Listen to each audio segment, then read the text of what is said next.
Toujours une femme, c'est le podcast qui explore les mille et une façons de vivre pleinement épanouie après une agression sexuelle. Je suis Natacha et je te souhaite la bienvenue sur ce podcast que j'aurais voulu entendre après l'agression sexuelle que j'ai vécue à l'adolescence. Comme beaucoup de femmes, j'ai cru pendant de longues années que je ne m'en sortirais jamais. Pourtant, aujourd'hui, j'ai une vie pleinement épanouie, particulièrement au niveau de ma sexualité. C'est possible. Seule ou avec mes invités témoins et experts, je donne à chaque épisode des clés pour que toi aussi, tu puisses te créer une vie dans laquelle tu te sens libre, puissante et épanouie. Bonne écoute! Aujourd'hui, je te présente Angelina qui témoigne de son parcours de résilience suite à l'agression sexuelle qu'elle a vécue quand elle était au collège. Une histoire hyper inspirante. Je suis ravie de te proposer cet épisode aujourd'hui parce qu'on a abordé plusieurs sujets très importants. Tu découvriras dans cet épisode comment elle a vécu la sortie de son amnésie traumatique, les différentes étapes qui lui ont permis de parler et aller mieux, et ce que le fait de déposer plainte a provoqué chez elle. Je te souhaite une merveilleuse écoute. Bonjour et bienvenue Angelina. Merci beaucoup d'avoir accepté mon invitation et d'être là aujourd'hui avec moi. Comment tu vas ? Merci à toi. Ça va et toi ? Ça va super. Je suis super contente de t'accueillir. Est-ce que tu peux te présenter en quelques mots, s'il te plaît, pour nos auditrices ? Alors, donc du coup, je m'appelle Angelina, j'ai 24 ans. Je suis comptable de profession. Super, merci. Avant de commencer, je voudrais te poser une question. Qu'est-ce que ça t'évoque ? Qu'est-ce que ça évoque pour toi, toujours une femme ?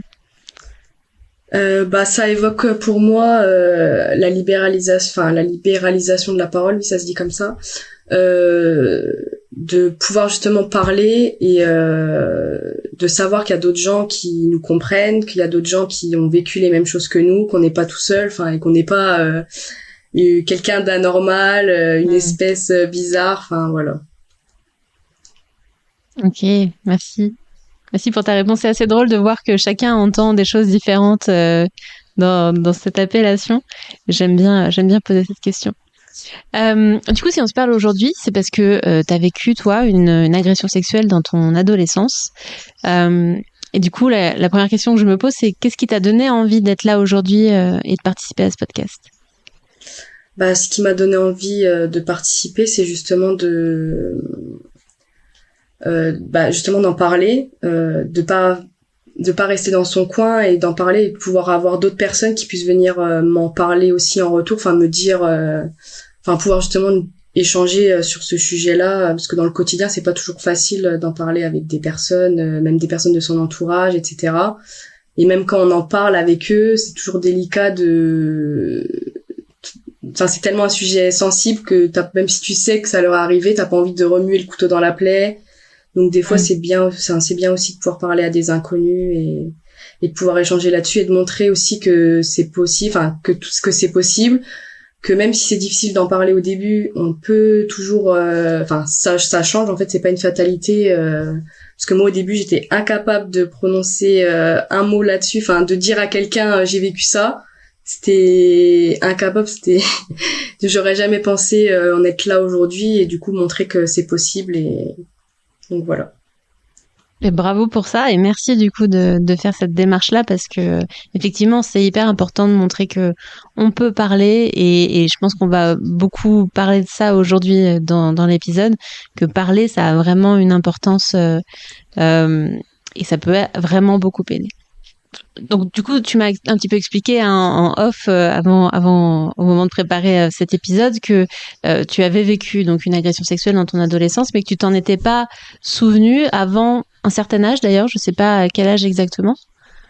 Je ne sais pas non plus exactement, j'aurais dit 20 ans, c'était quoique peut-être 21 ans, c'était il y a à peu près 3 ans et demi que je m'en suis souvenu.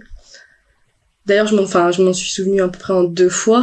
C'est un peu spécial. Je m'en étais rappelé en fait parce que la personne qui m'avait fait ça m'avait demandé en ami sur Facebook. Donc ça m'avait tout remonté les souvenirs en moi. J'en avais parlé à mon petit copain de l'époque et il avait super mal réagi. Et du coup, j'ai totalement fermé le sujet. Je lui ai dit, enfin, il m'avait dit, faut que tu portes plainte, faut que, moi, je vais en parler à ta mère. Si toi, t'en parles pas à ta mère, moi, je vais le faire et tout. Du coup, je lui ai dit, si tu fais ça, on n'est plus ensemble. Donc, du coup, il a fermé le sujet. Et moi, j'ai fermé le sujet aussi de mon côté. En fait, j'ai tout réoublié jusqu'à il y a 3 ans et demi, où là, je m'en suis souvenue. Et pareil, d'un coup, encore comme ça, je m'en suis souvenue. Et là, j'ai pas refait enfin, j'en ai parlé à mon copain actuel et il a pas mal réagi. Et du coup, j'ai pas, refouler ça encore une fois. Tu dis c'est spécial, mais en fait c'est assez courant ce que tu décris, de se rappeler, d'avoir des bribes de souvenirs et puis de le ranger dans sa petite boîte et puis C'est que ça ressorte. ça. Ouais. Moi, j'ai vécu la même chose. Moi, ça a mis 16 ans. Alors, je sais pas si je pourrais dire que j'ai vécu une amnésie traumatique, mais il y a vraiment eu des moments où c'était complètement oublié et des moments où ça revenait. Et je pense que c'est très courant de vivre ça. Donc, si vous nous écoutez, vous pensez que c'est anormal et que c'est spécial et que vous en voulez de vous en être souvenu et de l'avoir de nouveau renfoui, c'est tout à fait courant et c'est tout à fait normal.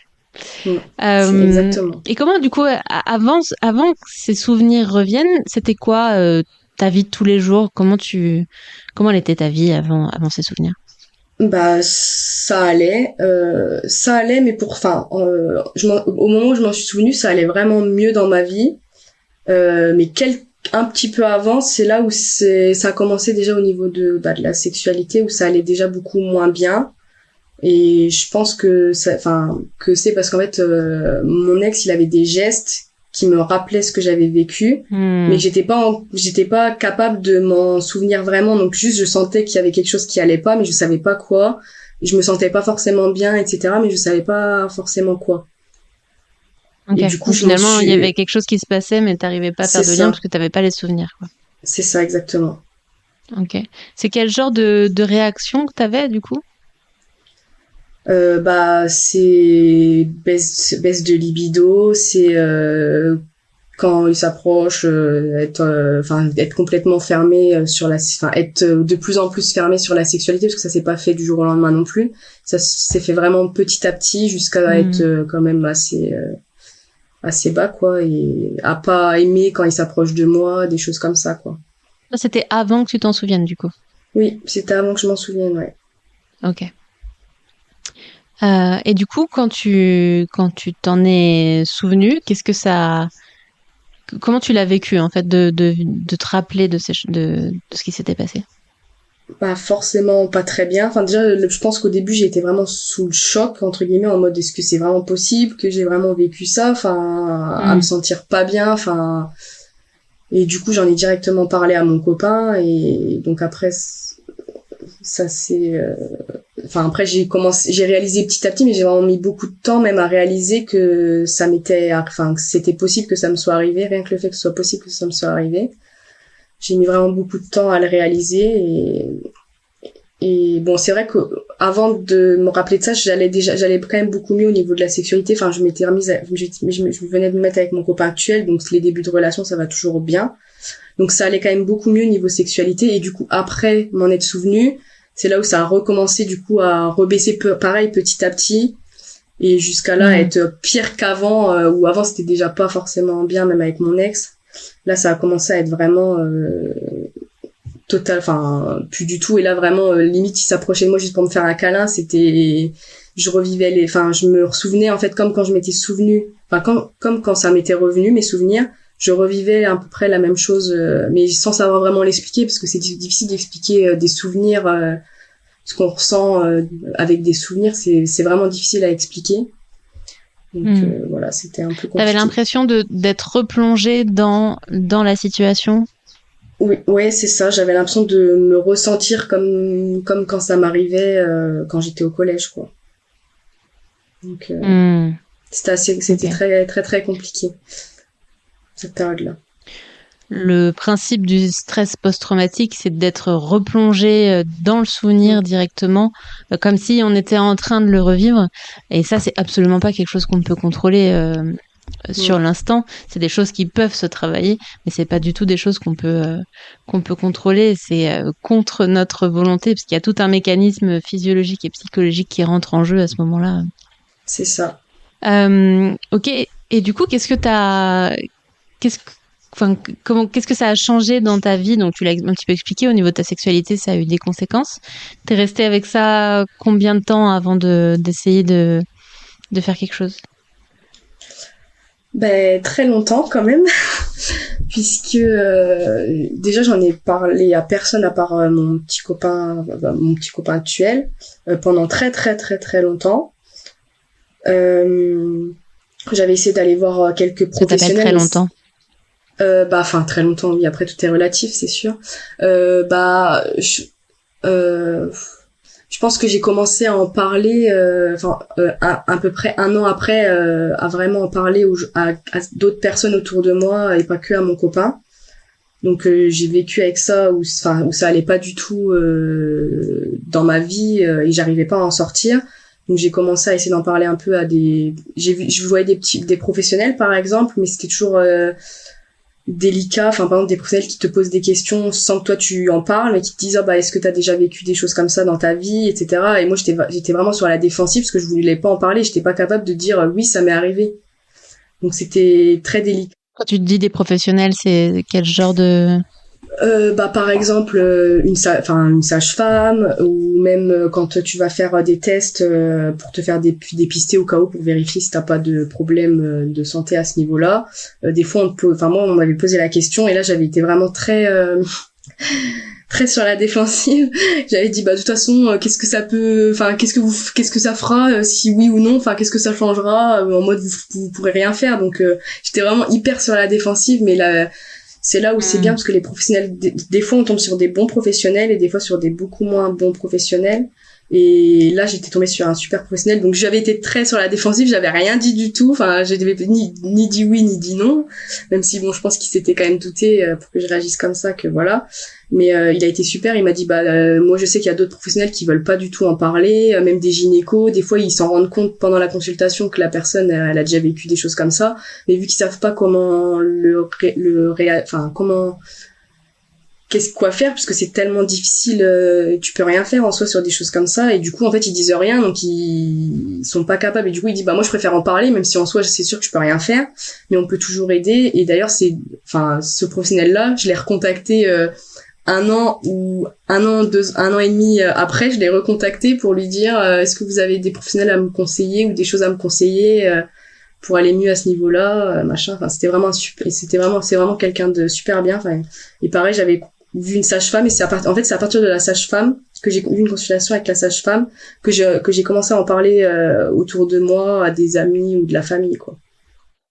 Au départ, t'étais pas tellement dans une démarche d'en parler, c'est juste que au fil de certaines consultations médicales qui n'avaient pas de rapport avec une agression sexuelle, il y a des professionnels qui ont parlé du sujet, et donc petit à petit, ça t'a ouvert à l'idée que c'était possible d'en parler à quelqu'un.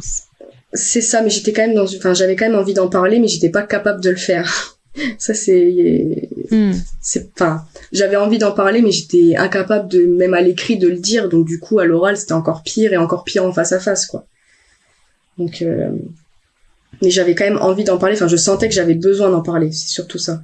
J'avais besoin d'en parler, et c'est ce qui a vraiment la consultation avec la sage-femme, c'est vraiment ce qui a marqué un tournant, c'est ce qui après m'a poussé à en parler à des gens de ma famille ou des amis, et à terme du coup à porter plainte. Qu'est-ce qui a été particulier, qui a été un déclencheur pour toi chez cette sage-femme, pas facile à dire, qui t'a vraiment, qui t'a amené du coup à aller en parler? Déjà, je trouve, les sages-femmes dans la profession, je trouve qu'elles sont vachement humaines et vachement, elle t'en parle vraiment, elle m'a aidé en fait à en parler. Elle a vu que ça allait pas, elle m'a aidé à en parler. Après, je pense que par exemple le premier professionnel que j'avais vu c'était un homme, donc je pense que ça a joué aussi dans le fait que je me sente moins à l'aise pour en parler avec lui, que je sois un peu sur la défensive, peut-être. Le fait que Jack soit une femme et elle était vraiment super douce. Elle m'a dit si il y a pas forcément, par exemple les examens gynécologiques sont pas obligatoires, donc vu que vous avez subi ça et que c'est pas facile pour vous, tout n'est pas obligatoire. Elle a vraiment été hyper rassurante par rapport à ça. Elle m'a dit ce serait bien que vous essayiez d'en parler, etc. Pas rester comme ça. Je peux vous conseiller des psys. En fait, ils t'emmènent vers d'autres professionnels pour justement t'aider par rapport à ça, quoi. Ils te laissent pas comme ça en te disant bon bah t'as vécu ça, bon bah ok, je sais pas quoi faire, donc je dis rien. Enfin, les professionnels qui en parlent sont vraiment très très bien. Donc du coup, t'es tombé sur des professionnels qui en fait étaient pas du tout formés à ça et savaient pas du tout comment réagir, donc t'ont un petit peu laissé avec ça. Et à côté de ça, t'as rencontré des professionnels qui t'ont accueilli, qui t'ont amené à un petit peu en parler et qui en plus t'ont accompagné vers des professionnels comme des psys qui pouvaient du coup t'aider à aller vraiment libérer ta parole et commencer à en parler du coup. C'est ça, exactement. Ok. Et du coup, tu as parlé tout à l'heure de porter plainte. Qu'est-ce qui t'a amené à partir du moment où tu as commencé à en parler? Comment ça s'est passé derrière pour aller porter plainte? Enfin, c'était quoi le cheminement entre le moment où tu as commencé à en parler et le moment où tu as déposé ta plainte? Alors, le cheminement, c'est que en fait, j'en ai parlé à une personne, une personne très proche, une amie très proche. Et quand je lui en ai parlé, elle m'a dit moi aussi j'ai déjà vécu un truc similaire. Donc déjà ça m'a choqué parce que quand c'est des personnes proches, tu penses pas qu'en fait les personnes elles ont vécu ça, mais quand t'en parles, des fois en fait les gens ils disent si moi aussi j'ai vécu ça et tu le savais pas. Donc on en parle et à un moment je lui ai dit tu devrais porter plainte. Mais après je me suis dit mais c'est totalement hypocrite en fait de dire ça alors que moi-même je ne le fais pas. Et du coup, je me dis, si je veux l'inciter, elle, à le faire, il faut que moi, je le fasse aussi moi-même. Sinon, je peux pas, en fait... Donc, ça, déjà, ça m'a fait entre guillemets, un électrochoc. Et aussi, le fait que je lui avais dit, à chaque fois, en fait, j'ai envie... Parce que moi, c'est arrivé, en fait, dans un organisme, en fait, ce qui m'est arrivé, par une personne qui a autorité, entre guillemets. Et du coup, je disais toujours, je lui avais dit, j'ai envie en fait à chaque fois d'appeler cet organisme pour savoir si déjà la personne travaille toujours là-bas et parce qu'en fait, j'ai pas envie que ça, je me dis si ça arrivait à moi, ça a pu arriver à d'autres personnes. Et du coup, mon amie, elle les a appelés pour moi parce que moi, j'étais pas capable de le faire. Elle les a appelés pour moi et le directeur de l'organisme a dit oui, forcément, il a dit il faut des preuves, c'est des faits graves que vous dites là, etc. C'est pas des choses qu'on peut dire comme ça.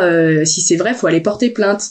Et du coup, au départ, je me suis dit c'est facile à dire d'aller porter plainte, etc. Puis après, en fait, ça a fait germer vraiment l'idée en moi en me disant oui, au final, je vais porter plainte. J'ai vraiment vécu ça, donc je vais porter plainte. Et c'est là où je me voyais pas aller dans un commissariat porter plainte, j'étais pas encore prête à ça. J'avais peur de porter plainte pour plein de raisons. J'avais pas envie que forcément que mon nom soit associé à ça, etc. Donc c'était assez difficile. Donc en fait, j'ai cherché sur internet et j'ai trouvé une plateforme, je ne sais plus comment elle s'appelle, mais une plateforme du service public. Et qui parle donc en fait pour tout que ce soit pour violence conjugale ou pour harcèlement sexuel, agression sexuelle, etc. Et c'est une plateforme où en fait on peut en parler. Et du coup moi j'ai dit ce qui m'était arrivé. J'ai dit est-ce que c'est possible de faire quelque chose anonymement en fait.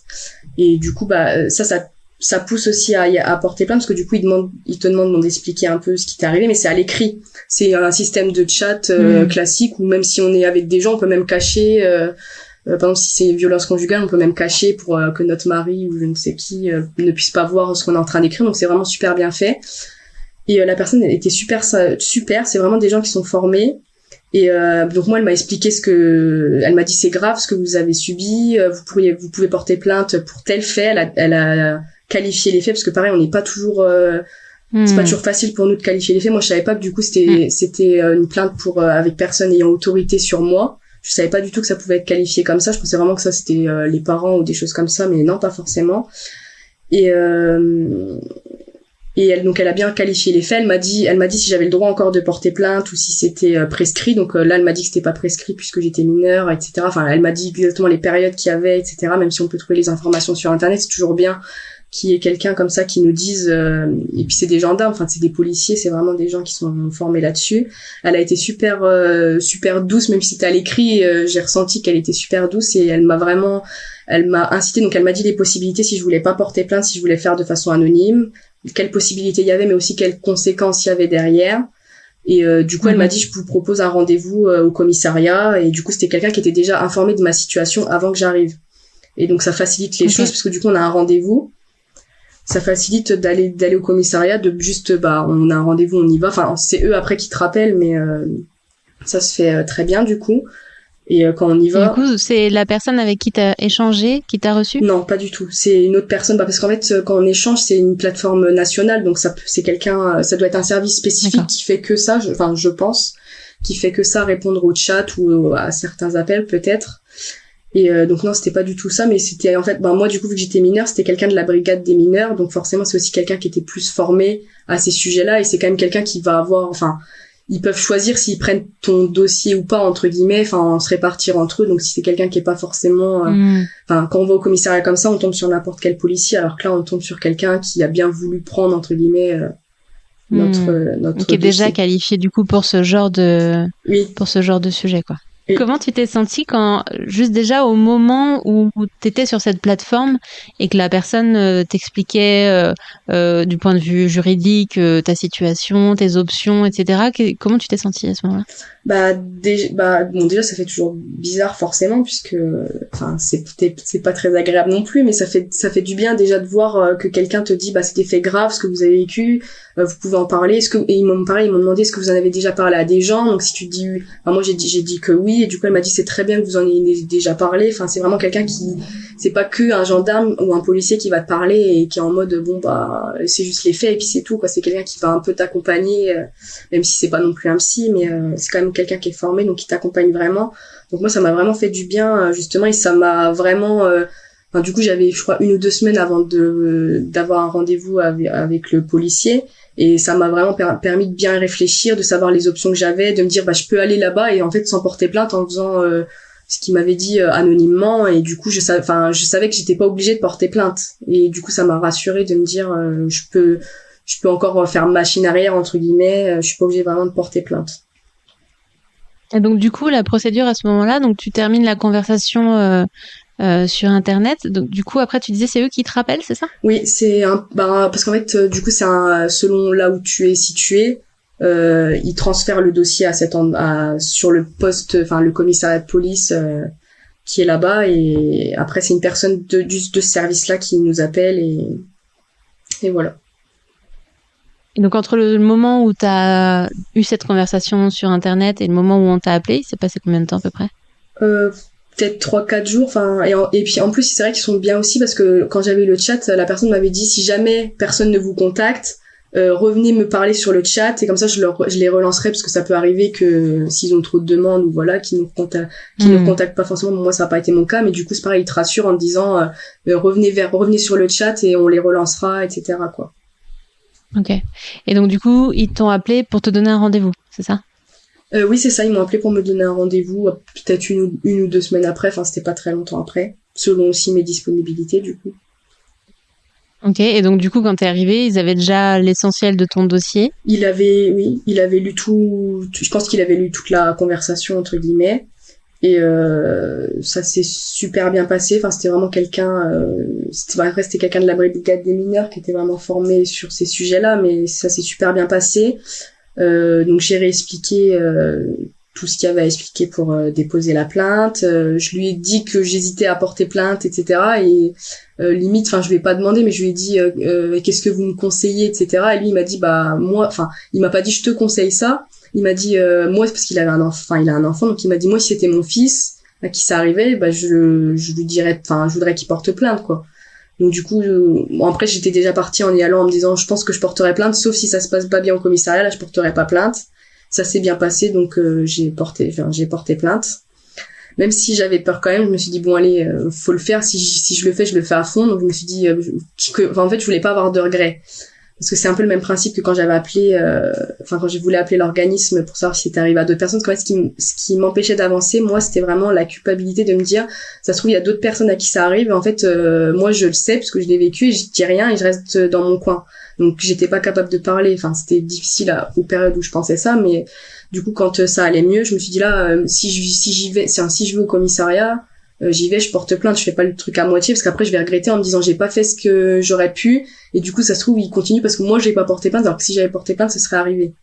Enfin ça aurait pu changer quelque chose, ou le et si qui fait que, donc je me suis dit si j'y vais, je veux pas avoir de regrets après, je le fais vraiment quoi. Donc j'ai porté plainte et Ok, donc c'était ça en fait qui t'avait porté dans le dépôt de ta plainte, c'est ce côté protéger d'autres personnes.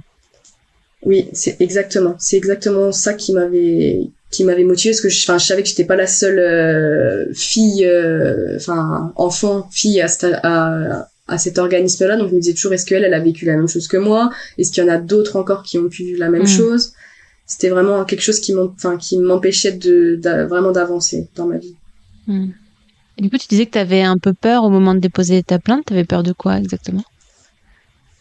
Déjà j'avais peur entre guillemets que ça se sache, parce que déjà je n'avais pas parlé à ma famille, mes parents par exemple n'étaient pas au courant, donc je me disais si après par exemple parce que c'est arrivé quand j'étais mineure, donc quand je porte plainte, si la police ils viennent voir ma mère pour lui demander des détails et que elle est pas au courant, enfin voilà, c'est délicat quoi. Donc il y avait ça, donc du coup j'en ai parlé avant d'aller au commissariat. C'est là où je me suis dit, c'est là que ça m'a fait un déclic en me disant, là, je suis pas, si je vais porter plainte, si potentiellement je vais porter plainte, il faut que j'en parle à mes parents, quoi.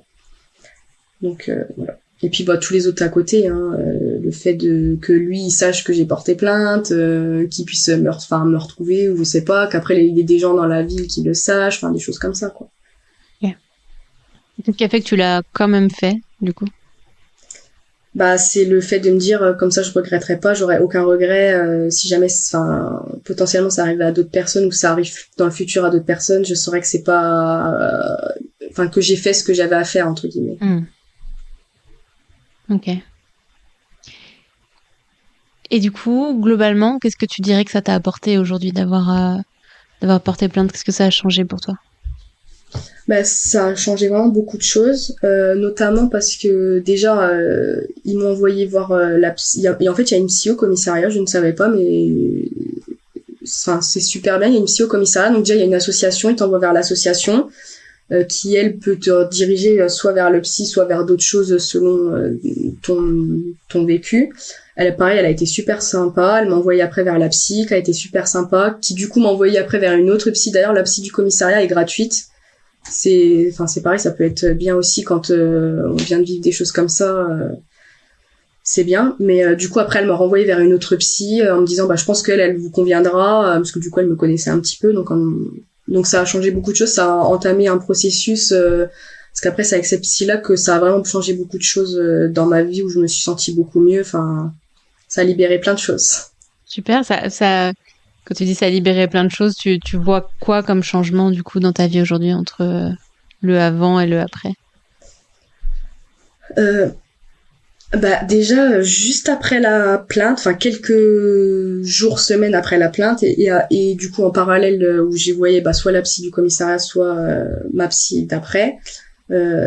Déjà au niveau de la sexualité, ça a vraiment c'était le jour et la nuit, même mon copain il me disait je te reconnais pas, j'ai l'impression que c'est plus la même personne, parce que j'étais tellement sur la défensive avant, alors que là j'allais vers lui et lui il avait pas du tout l'habitude, ça a vraiment, après ça a pas été une période qui a duré très longtemps, mais ça je pense que c'était un peu une période où j'avais besoin de reprendre un peu de possession de mon corps en fait après avoir porté plainte. Du coup je me suis dit là c'est bon, je reprends ma vie en main. Pouvoir, quoi. Et du coup ça a changé exactement. Ok, donc surtout au niveau de ta sexualité, est-ce que tu as vu d'autres changements? Après au niveau du coup pour moi la sexualité c'est un peu la sous-couche, donc si ça va mieux au niveau de la sexualité, ça va en fait ça va d'abord mieux dans ma tête et dans ma vie en général avant que ça aille mieux dans la sexualité. Donc si ça allait mieux à ce niveau-là, c'est que vraiment ça allait, je me sentais super bien, j'étais vraiment beaucoup mieux, j'y pensais plus du tout à ce qui m'était arrivé, c'était pas des périodes, parce que des fois il y a des périodes noires totales où t'es dans ton lit, tu dors pas la nuit, tu penses à ça tout le temps, impossible de dormir, etc. Vraiment des périodes compliquées. Et là, du coup, c'était vraiment des périodes où j'allais super bien, j'étais vraiment au top, quoi. Bien. Est-ce que tu te rappelles d'un moment précis où tu t'es rendu compte de ces changements, où vraiment tu t'es dit waouh, c'est fou. Le moment où je m'en suis vraiment rendu compte, c'est quand j'étais en vacances, parce qu'en plus j'étais du coup détendue totalement avec les vacances. C'était 2 mois après la plainte et là ça allait nickel, quoi. Et du coup j'ai vécu mes vacances, j'ai vécu les meilleures vacances de ma vie. J'étais vraiment super bien, j'étais vraiment détendue totalement. En plus il y avait pas le travail, il y avait pas tout ça, donc il y avait vraiment, là il y avait plus aucun obstacle qui m'embêtait dans ma vie, quoi. Ok, trop bien. Et du coup, ta vie aujourd'hui, donc ça fait combien de temps là du coup que t'as porté plainte? Ça fait un peu plus d'1 an que j'ai porté plainte. Un peu plus d'1 an. Et qu'est-ce qui s'est passé derrière du coup? Au niveau de la plainte, du coup. Oui. Alors après, c'est là où c'est un peu moins drôle puisque du coup, les policiers ils font l'enquête.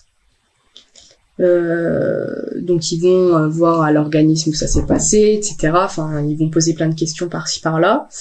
Et une fois qu'ils sont prêts, en fait, moi il me tenait bien au courant à chaque fois le policier à qui j'avais déposé la plainte. Et il me tenait bien au courant. À chaque fois, il me disait bon bah là on en est à tel endroit. Donc là si ça prend un peu de temps, c'est parce que si, c'est parce que ça. Il m'expliquait bien tout.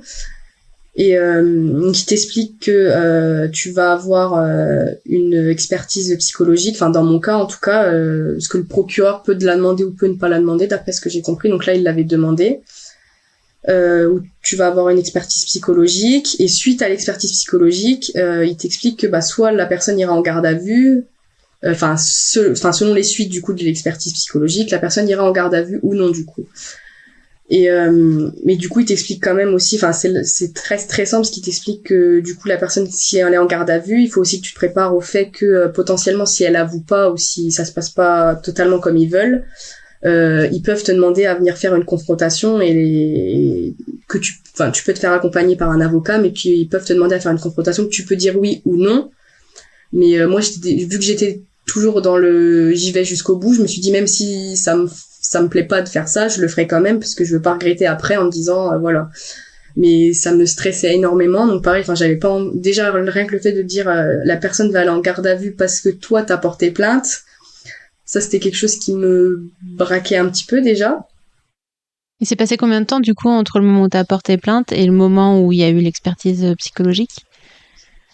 Très longtemps, parce qu'après l'expert psy était pas disponible en fait à ce moment-là, donc du coup ça s'est passé franchement peut-être bien 4-5 mois après, je pense. Okay. Donc c'est assez long, donc il y a une période un peu où du coup t'y penses plus, puis après on te rappelle pour te dire peut-être que là et là tu vas avoir un rendez-vous, etc. Donc là tu commences à restresser. Après l'expert psy te rappelle pour te dire on va convenir d'un rendez-vous tel jour. Et donc du coup j'étais hyper stressée avant d'aller à l'expertise psy. C'était vraiment je pense que déjà je le sentais pas, j'étais déjà dans l'appréhension totale, je le sentais vraiment pas, j'étais pas sereine en fait d'y aller, je sais pas, j'étais pas très à l'aise. Et du coup si j'y ai été, et ça c'est moi j'étais pas à l'aise du tout quand ça s'est passé, j'étais vraiment pas à l'aise. La personne n'a pas trop su forcément me mettre plus à l'aise que ça. En plus, elle m'a dit, on en parlera. Bon, déjà, c'était un homme, mais il m'a dit, vu que vous avez déjà dit ce qui s'est passé pendant la plainte, là, on n'en reparlera pas plus.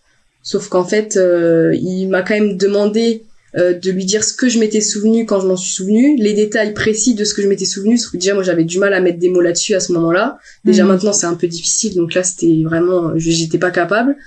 Donc j'avais vraiment beaucoup de mal à mettre des mots là-dessus, et du coup je me suis dit en fait ça me fait reparler de ce qui est arrivé, parce que si je parle de ce que je me suis souvenu, c'est ce qui est arrivé. Donc ça m'a vraiment déstabilisé. Il y a beaucoup de choses comme ça qui m'ont déstabilisé, et ça s'est passé assez rapidement parce qu'il m'avait dit en gros fallait que je cale 3 heures, fallait que ça pouvait durer jusqu'à 3 heures, et en fait au bout de 1 heure et demie j'étais sortie. Et okay. ça s'est vraiment pas bien passé, et du coup forcément, pas forcément, mais il a mis quand même quelques temps à faire son rapport. Je pense qu'il doutait un petit peu de ce il savait pas, je pense qu'il savait pas trop, donc il a mis beaucoup de temps à y réfléchir à mon avis. Et finalement il a comment dans son rapport, il s'est pas prononcé, et il a dit qu'il savait pas que ça pourrait potentiellement être une création de virus, et donc du coup la plainte après a été classée sans suite. Création de virus, tu peux expliquer ce que c'est Après je suis pas trop une professionnelle parce que même moi je ne savais pas ce que c'était à ce moment-là, parce que même lui ne m'a pas expliqué quand j'y étais ce que c'était. Enfin je me rappelle qu'il m'avait dit oui, je veux que tu me dises exactement ce que tu t'es souvenu pour savoir, parce que je pense à quelque chose mais je peux pas te le dire comme ça, faut que je te le dirai après. Donc moi je lui ai expliqué, puis en fait après il a oublié de m'expliquer, donc du coup je suis ressortie sans savoir ce qu'il pensait. Et j'ai appris ça du coup par le policier. Et donc c'est un peu difficile d'expliquer ce qu'est une création de virus, que même moi je sais pas vraiment dans les détails. Enfin mais après j'en ai parlé un peu avec ma psy, et du coup c'est quand je sais même pas dans quel cas exactement ça arrive, c'est quand tu te crées, enfin il y a des souvenirs qui sont créés, mais généralement ils sont créés parce que quelqu'un pas te dit quelque chose, mais ils sont créés parce que il y a quelque chose, parce que si c'est un viol par exemple, ça t'a été induit par une personne qui t'en a parlé ou qui t'a sous-entendu des choses, etc. Mais moi c'était pas du tout mon cas, mais parce que ma psy après m'a dit moi j'ai jamais pensé à ça pour vous, même si ça existe et je sais que ça existe, mais j'ai jamais pensé à ça pour vous. Du coup elle m'a reposé des questions et elle m'a dit au vu de ce que vous me redites encore là, je pense pas que ce soit votre cas. Après on peut pas être sûr, de toute façon on peut jamais être sûr, parce que même moi du coup ça m'a fait beaucoup douter forcément. Enfin j'ai pris ça un peu en pleine face, c'était un peu violent de prendre ça. Enfin je m'y attendais pas du tout, parce que normalement il aurait dû m'en parler mais il a oublié. Et je veux dire, il dit ça, mais il dit pas tiens faut faire ci ou ça. Parce que moi je me suis dit si c'est une création de virus, alors qu'est-ce que je dois faire, parce que moi je ressens quand même que j'ai vécu des choses, donc si je ressens ça, d'où ça vient et comment retirer ça si c'est faux. C'est hyper dur ce truc-là, parce que évidemment quelqu'un d'extérieur peut difficilement juger si c'est quelque chose qui t'est vraiment arrivé ou pas. Toi-même, quand tu sors d'une amnésie traumatique, c'est difficile du jour au lendemain de te souvenir quelque chose. Donc forcément, il y a des doutes déjà en toi. Quand quelqu'un qui est censé être un professionnel vient te rajouter du doute par-dessus, c'est hyper dur. Et je trouve ça effectivement pas très correct de sa part. En tout cas, il y a un truc à préciser pour les personnes qui nous écoutent et peut-être qui vivent la même chose, c'est que en fait, peut-être qu'on saura jamais si c'est vraiment arrivé ou pas, mais en fait, c'est pas le sujet. Le sujet, c'est ce que vous vivez. Et c'est ça la réalité, c'est ce que vous vivez aujourd'hui, c'est la souffrance que ça vous crée. Alors dans le dépôt d'une plainte, évidemment, on est sur autre chose et la vérité factuelle prévaut, mais d'un point de vue psychologique, accompagnement et sur la légitimité de votre souffrance, peu importe en fait que ce soit arrivé ou pas, le fait est que ce que vous vivez aujourd'hui est là, est réel, crée de la souffrance, et ça, c'est légitime, et ça ne se remet pas en question. Exactement. Mais c'est vrai que je pense que ça avait été, par exemple, le policier qui m'avait dit ça, enfin que c'était lui qui avait pensé ça et qui m'avait dit ça, je l'aurais moins mal pris que de me dire c'est un expert psy qui me dit ça. En fait, normalement il a du poids. En plus il avait dit dans son rapport qu'il s'était fait aider d'une autre personne. Alors moi je me disais j'avais dit à ma psy, ça veut dire que l'autre personne elle pense ça, et ma psy elle me dit mais pas du tout, c'est comme moi, vous me demandez si ça existe, je vous dis oui et je vous explique ce que c'est, mais ça veut pas dire que je pense que c'est votre cas. Et lui il vous a pas vu, donc il peut pas savoir non plus. Enfin moi je me faisais toute une mais c'est vrai que c'est tellement délicat de voir ça. Mais bon, après j'en ai parlé par exemple avec mon copain, je lui ai dit tu penses que c'est possible que ce soit ça et tout, et il m'a dit je sais pas si t'as vécu ce truc là particulier, parce que pareil j'étais pas là, je peux pas savoir, mais il m'a dit t'as forcément vécu quelque chose, parce que tes réactions c'est pas des réactions c'est pas juste quelqu'un qui est par exemple asexuel, comme j'avais pu penser que je l'étais avant. C'est pas juste des réactions de quelqu'un qui est asexuel quand tu fuis le sexe comme ça, quand tu ressens un dégoût du sexe comme ça. C'est pas juste que tu ressens rien par rapport à ça, quoi. C'est que tu ressens quelque chose de très négatif par rapport à ça et que ça vient de quelque part, quoi. Plein de sagesse, ton copain. Totalement. Ok, donc du coup, après cette plainte, cette expertise, il y a eu un jugement ? Non, parce que du coup, ça a été classé sans suite. D'accord. Donc ça s'arrête là. Comment tu l'as vécu, toi, du coup, ce classement c'est pas vraiment le classement sans suite que j'ai mal vécu, parce que ça je m'y attendais. Par exemple, moi mon copain il était pas trop chaud pour que j'aille porter plainte, parce qu'il me disait ça va forcément te faire souffrir, puisque il y a beaucoup de chances que ça va mène nulle part, donc ça va forcément te faire souffrir. Donc moi j'ai été allée blindée en me disant de toute façon j'y vais. Mon but c'était pas j'y vais pour que ça aboutisse à quelque chose, c'était vraiment j'y vais pour ne plus culpabiliser, me sentir mieux par rapport à ça. Moi j'aurais fait ce que j'ai à faire, quoi. Donc du coup, je me suis d'une part sentie mieux parce que j'avais peur des suites de la plainte, que la personne aille en garde à vue, que moi je dois y aller à la confrontation, et puis après s'il y a un jugement ou s'il y a des choses, enfin j'appréhendais vraiment cette partie-là. Donc du coup ça m'a soulagée parce que je me suis dit j'aurais pas à vivre ça. Quelque part c'était une bonne chose pour toi à ce moment-là que ce soit classé sans suite au final.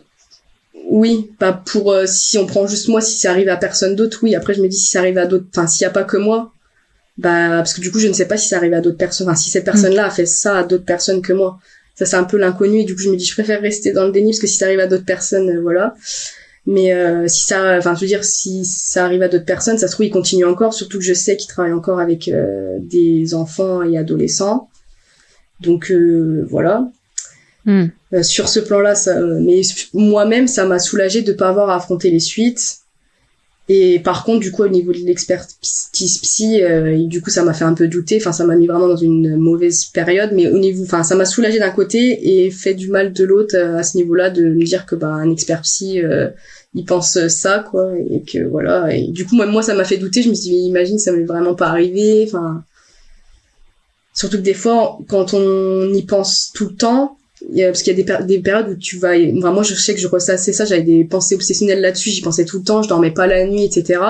Il y a des périodes où tu te dis mais en fait ça se trouve ça m'est pas arrivé en fait, enfin tu y penses tellement tout le temps qu'en fait tu te dis c'est pas possible que ça me soit arrivé et je revivais un peu le au début quand je me suis souvenu et que je me suis dit non c'est pas possible, ça m'est pas arrivé. Des fois j'avais un peu ce truc là et je l'avais eu un peu juste avant d'aller porter plainte en mode mais je pense que c'était un peu une façon pour moi de fuir et de pas aller porter plainte en me disant non mais ça m'est pas arrivé, donc je vais pas porter plainte. C'était un peu pour fuir, mais finalement je me suis ressaisie et j'y ai quand même été. Enfin, je sais au fond de moi, enfin pour moi ça m'est arrivé, donc voilà. Ok. Et du coup, comment ça s'est passé ensuite pour toi après parce que du coup, ce classement sans suite, c'était il y a combien de temps? C'était au tout début 2023. Ok. Et du coup, comment ça va depuis pour toi? Qu'est-ce qui s'est passé ça va mieux parce que déjà j'ai plus la culpabilité, je sais que j'ai fait ce que j'avais à faire, même si j'ai un peu de regret en me disant ça se trouve si j'avais dit telle chose à l'expert psy, ça serait pas passé comme ça, etc. Mais bon, je me dis, enfin voilà, s'il avait voulu, il aurait pu aussi me poser plus de questions, enfin il aurait pu aussi faire d'autres choses voilà. Mais sinon dans ma vie en général ça va vraiment beaucoup mieux parce que déjà j'ai tout ce poids là en moins, j'ai plus le poids de la plainte sur moi. Et du coup j'ai continué un peu à voir ma psy, ça m'a vraiment beaucoup aidé. Et pas longtemps après, c'est un peu étonnant, mais pas longtemps après, c'est là où j'ai arrêté totalement d'aller voir ma psy parce qu'en fait j'allais mieux. Alors que pas longtemps avant, il y avait eu la plainte qui était classée sans suite et que j'aurais pu justement m'effondrer. Et en fait, je pense que ça m'a redonné un petit coup en me disant c'est terminé, maintenant c'est derrière moi, quoi. J'ai plus à penser à tout ça. Mais il y a quand même des périodes un peu forcément de moins bien, mais c'est beaucoup moins présent dans ma vie. Il y a des périodes où j'y pense jamais, quoi. Genre là, récemment, par exemple sur ce mois-là, j'y pense quasiment pas, quoi. Là, du coup, j'en parle parce qu'il y a le podcast, etc., qui était prévu, mais je me suis dit, ça fait longtemps que j'y ai pas pensé, quoi. Et je me suis dit, c'est déjà un truc génial. Enfin, il y a plein de choses comme ça, rien que le fait d'en parler plus librement, parce que maintenant, j'en parle vraiment assez librement. Enfin, même à des gens, des fois, autour de moi, ça m'est déjà arrivé de parler avec quelqu'un et de lui dire, au tout début, de dire, j'ai des problèmes, ou quand c'est des périodes un peu down, de dire, j'ai des problèmes, avec en parler à une copine, quoi, des problèmes avec la sexualité, qu'elle te dire, moi aussi, ça m'est arrivé, des choses, en me disant, moi, j'ai des problèmes avec ça parce que j'ai subi telle chose, et je dis, oui, mais moi aussi, donc, et du coup, après, on en parle, et je me rends compte que en parler, c'est ce qui est le mieux et c'est ce qui fait avancer le plus, en fait. Parce que tout garder pour soi, après, c'est là où tu restes dans ta période sombre et tu t'arrives pas à en sortir. Excellent. Bravo. Oui, c'est vrai. Non, mais c'est vrai. C'est vrai. Ouais, bravo, parce que c'est un sacré parcours. Si tu compares là ta vie à ce qu'elle était avant que tu commences à en parler et à porter plainte, tu dirais que c'est quoi les grosses différences? Je dirais que ça n'a rien à voir déjà parce qu'avant j'étais même pas capable de juste dire telle chose m'est arrivée ou juste en parler. Même à mon copain la première fois que j'en ai parlé c'était par message, quoi, parce que j'étais pas capable d'en parler plus que ça. Bon, après, ça allait mieux avec mon copain, mais du coup, je n'en parlais nulle part ailleurs. Maintenant, je suis capable d'en parler. Enfin, même quand le fait d'aller porter plainte, j'aurais jamais cru ça. Si on m'avait dit ça au tout début que je m'en suis rappelé, j'aurais dit, mais jamais de la vie, j'irai porter plainte un jour. En fait, ça, c'est impossible. J'irai pas porter plainte. Et si, je l'ai fait. Enfin, je suis contente quand même de l'avoir fait, même si ça a pas apporté que des trucs positifs, du coup, forcément, mais, ça m'a libéré d'un poids. Et en fait, c'est ça le plus important, c'est on n'est pas obligé de porter plainte, mais faut le faire si nous on sent qu'on a besoin. Enfin, moi je sentais que j'avais besoin de le faire et que j'irais pas mieux en fait tant que je le ferais pas. Et par exemple, mon amie avec qui justement j'en avais parlé la première fois, elle, ça lui est arrivé ce truc-là, et elle est pas capable d'en parler, et elle m'a dit, pourtant elle sait qu'il y a d'autres personnes à qui c'est arrivé, qu'elle est pas la seule, mais elle me dit je n'irai jamais porter plainte en fait, c'est pas possible, je n'irai pas porter plainte et j'en parlerai pas à ma famille, des trucs comme ça, jamais de la vie j'en parlerai. Elle m'a dit c'est impossible. Et donc bon, après il reste les amis à qui on peut en parler, etc. Mais même son copain, elle veut pas lui en parler. Et moi je me rappelle, j'en avais parlé du coup à ma psy en disant mais est-ce que c'est bien de pas en parler à son copain comme ça, parce que moi je conçois pas de pas en parler à ton copain parce que tu vis avec ça au quotidien. Donc pour moi, si t'en parles pas à ton copain, ton copain il peut pas comprendre certaines réactions que t'as, etc. Et bon, je pense que son copain il s'en doute quand même. Enfin, il se doute en tout cas qu'elle a vécu des choses, à mon avis, je pense. Et même ma psy, elle m'avait dit, après si eux ça leur convient, il y a pas, chaque personne est différente et si eux ça leur convient, si eux ils sont bien dans leur couple comme ça se trouve en parler ça va tout changer et ça va casser quelque chose, alors que elle-même elle a pas envie d'en parler. Et donc du coup moi après je lui ai dit du coup continue comme ça si t'es bien comme ça, alors qu'avant j'étais en mode vas-y parle-en. Mais je pense qu'il faut quand même en parler. Je pense que par exemple en parler avec moi ça lui a fait du bien de pouvoir en parler avec quelqu'un qui a vécu des choses similaires à toi en fait, même si t'en parles pas forcément à tes proches parce que t'as pas envie de leur faire du mal ou parce que t'as pas envie que ça change ta relation avec eux. C'est quand même bien d'en parler soit à des professionnels, soit à des gens qui ont vécu la même chose que toi. C'est bien que tu mettes de la nuance parce qu'effectivement, c'est pas n'en parler à personne ou en parler à tout le monde. Il y a en parler avec certaines personnes, soit qu'avec des professionnels, soit qu'avec des amis, soit qu'à ses parents, soit qu'à son copain, soit à des inconnus complets, parce que des fois c'est aussi plus facile de parler à des gens qu'on connaît pas. Et puis ça peut être aussi pas maintenant et plus tard, peut-être à un moment et plus jamais.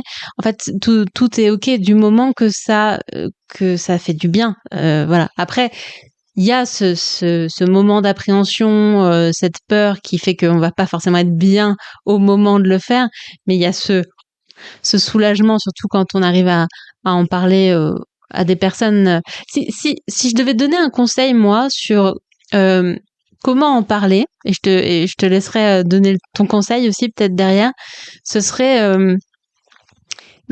de choisir une personne auprès de qui on sait qu'on va être accueilli.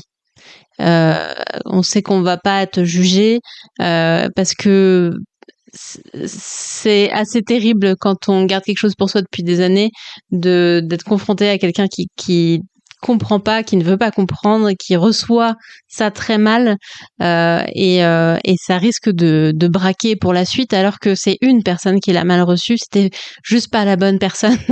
Mais il y en a beaucoup des bonnes personnes à qui on peut parler aussi. Qu'est-ce que t'en penses, toi? Et justement, j'allais dire la même chose, c'est au moins d'en parler à une personne, que ce soit sa meilleure amie. Moi, c'était mon copain. Mais par exemple, mon premier copain, mon premier petit copain qui j'en avais parlé, il avait pas du tout bien reçu l'information et il s'était braqué. Après, c'est parce que lui, il voyait ça super mal et ça lui faisait du mal, je pense. Mais du coup, il m'a braqué.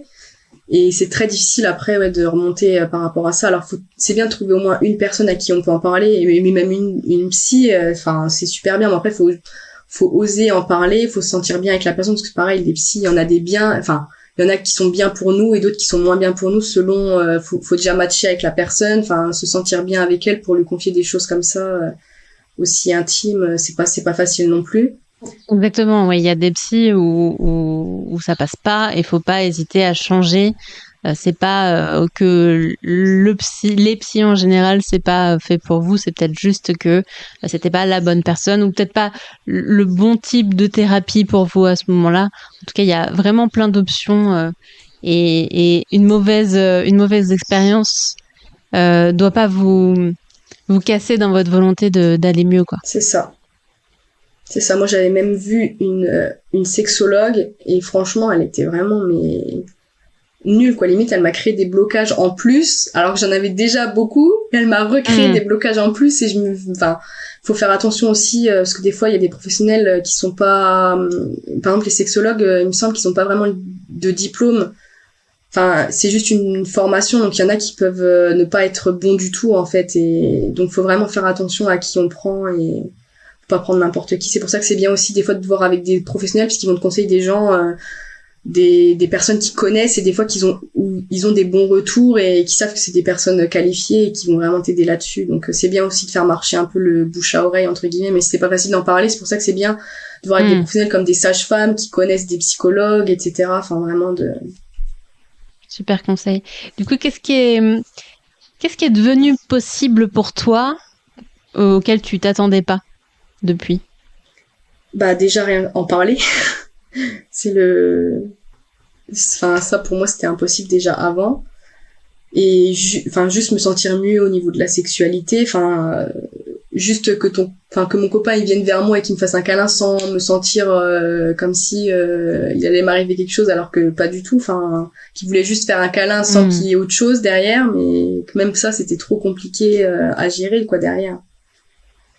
C'est tellement de choses dans le quotidien, parce que quand on vit ça, on a tendance à se refermer sur soi et à se sentir pas bien pour tellement de choses dans la vie. Parce que comme je disais, la sexualité, c'est vraiment la sous-couche c'est parce qu'on se sent déjà pas bien de base, qui fait que petit à petit, en fait, ça amène aussi dans la sexualité. Donc en fait, quand après ça va mieux sur la sexualité, ça va mieux sur tout pour moi. À partir du moment où on se sent bien pour partager son intimité avec quelqu'un et être bien, c'est que vraiment on va beaucoup mieux, quoi. Après, il y a toujours du chemin à faire, de toute façon. C'est assez long d'aller vraiment mieux. Ça se fait pas comme ça, mais tout est possible et c'est assez long. Alors en fait, c'est assez variable et ça dépend le degré d'exigence qu'on a aussi sur le chemin. Après, quand on regarde en arrière, on se rend compte qu'on a quand même fait une grosse partie. Quand on est dans l'instant présent, on se dit, oh là là, il y a encore tout ça à régler. Mais quand on regarde derrière, on se dit, ah oui, en fait, j'ai peut-être fait déjà 80-90% du chemin. C'est déjà énorme.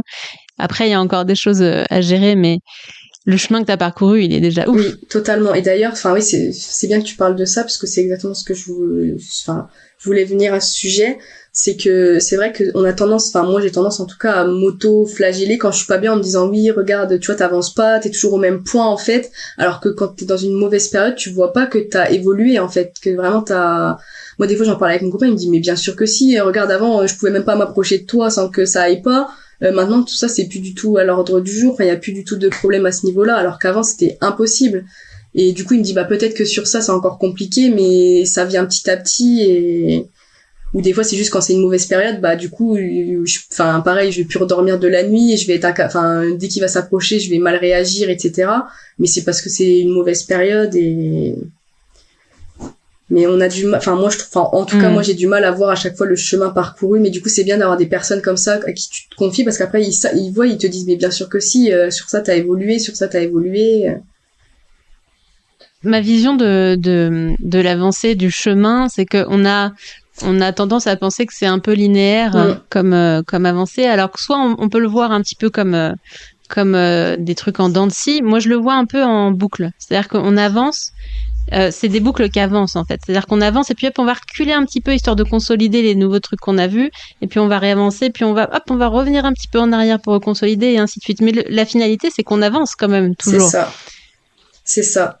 Et les périodes de down, même si elles peuvent toujours être, les périodes de basse, même si elles peuvent être toujours dures, je trouve quand même que après, au bout d'un moment, maintenant, moi je commence à chaque fois je me dis, j'y pense en fait en me disant mais attends, là j'allais mieux, là je vais moins bien, mais peut-être que du coup c'est juste une mauvaise passe et qu'il faut que j'attende que ça passe, et il y a des moments où on peut juste rien faire, où il faut après en parler pour que ça aille mieux et pas rester dans ce schéma-là.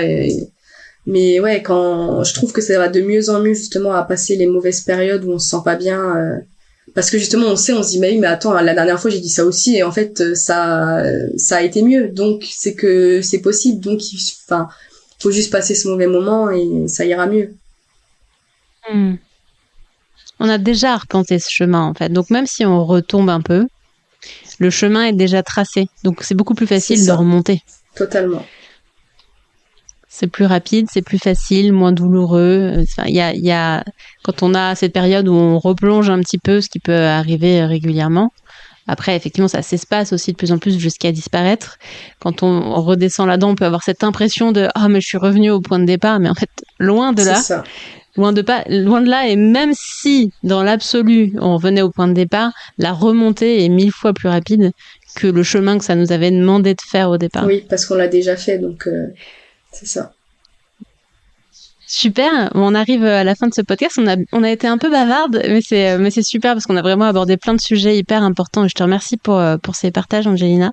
S'il y avait un truc à retenir de tout ce que tu nous as dit, ou si tu voulais donner un conseil aux femmes qui nous écoutent, ce serait lequel ? Ce serait de parler et de pas rester dans son coin, peu importe à qui c'est, des professionnels, etc. Enfin, que même si on n'est pas capable d'en parler à ce moment-là, de savoir qu'à un moment, de garder ça dans un coin de sa tête en se disant à un moment peut-être que je serai capable et peut-être que je le ferai, enfin qu'on le fasse quand on le sent, parce que de toute façon faut pas le faire quand tu le sens pas. Chacun a son cheminement de vie, on peut mettre 10 ans à en parler comme on peut mettre 2 jours. Chaque personne est différente et il faut vraiment s'écouter soi-même, faut pas faire des choses quand on sent que c'est pas le moment, parce qu'en fait si on le fait, c'est là où si la personne elle réagit un peu pas super bien, on peut tout de suite stopper tout, et faut vraiment le faire quand nous on se sent prêt en fait. Ok, merci pour ce conseil. Est-ce que tu aurais sur ton chemin rencontré un livre ou un film ou un documentaire ou un podcast ou quoi que ce soit qui t'a aidé, que t'aimerais conseiller ? Après moi ce que j'aimais bien c'est l'émission Ça commence aujourd'hui. Je trouve que c'est une très belle émission où justement avec par exemple Marc Gégère, il nous explique un peu tout au niveau même juridique, etc. Et même si moi parfois ça a pu m'énerver en me disant mais il dit de porter plainte, c'est facile de dire ça et tout, mais en fait quand t'es pas capable, mais en fait ça me fait germer quand même l'idée en toi que le jour où t'es capable, tu dis ah oui en fait il avait raison quoi, il faut porter plainte quand tu te sens prêt, etc. Enfin. Ok, je connais pas du tout. Ça commence aujourd'hui, c'est une émission télé ? Ouais, c'était pas, après je sais pas trop, depuis le Covid c'est un peu moins, moi je regarde les rediffusions c'est sur France 2 qu'elle passe. Okay. Donc je regarde, il y a sur YouTube vraiment une super belle émission où ça parle de plein de sujets, pas forcément ce sujet-là, mais ça brasse vraiment tous les sujets. Ok, et ça c'est quelque chose qui t'a apporté sur ton chemin du coup ? Oui, beaucoup, ouais. Ok, super, merci pour le partage. Et tu m'as dit que tu étais ouverte à ce que des personnes te contactent au cas où elles ont été touchées par ton témoignage ou qu'elles aient envie d'échanger avec toi. C'est quoi le meilleur moyen pour te suivre ou pour te joindre ? Soit sur Facebook ou Messenger pour parler, ça peut être bien, ou alors sur Instagram, Angelina Lebon, voilà. Ok, super. Merci de te proposer d'être contactée. Merci pour tout ça. Je mettrai du coup en description le moyen de te joindre. Je mettrai aussi le site dont tu as parlé pour discuter par chat si ça peut intéresser nos auditrices, et la référence de l'émission. Merci pour tout ça. Est-ce que tu as envie de rajouter un petit mot, Angelina ? Déjà, merci à toi de m'avoir invité sur ton podcast. Et après, du coup, que les personnes, elles hésitent pas même à venir me parler, parce que même moi, ça me fera du bien toujours d'en parler, de pouvoir... Bon, après, quand t'es dans une mauvaise période, t'as peut-être pas envie d'en parler, ou dans une bonne période, t'as peut-être pas envie d'en parler, mais ça fait toujours du bien de parler de savoir qu'on n'est pas tout seul, à vivre ça, et de parler à des personnes soit plus avancées que toi ou moins avancées que toi sur le cheminement, mais voilà. Donc ne pas hésiter à venir me parler si jamais on en ressent le besoin. Super, merci beaucoup Angelina. Mais merci à toi. C'est la fin de cet épisode, je te remercie pour ta chaleureuse écoute.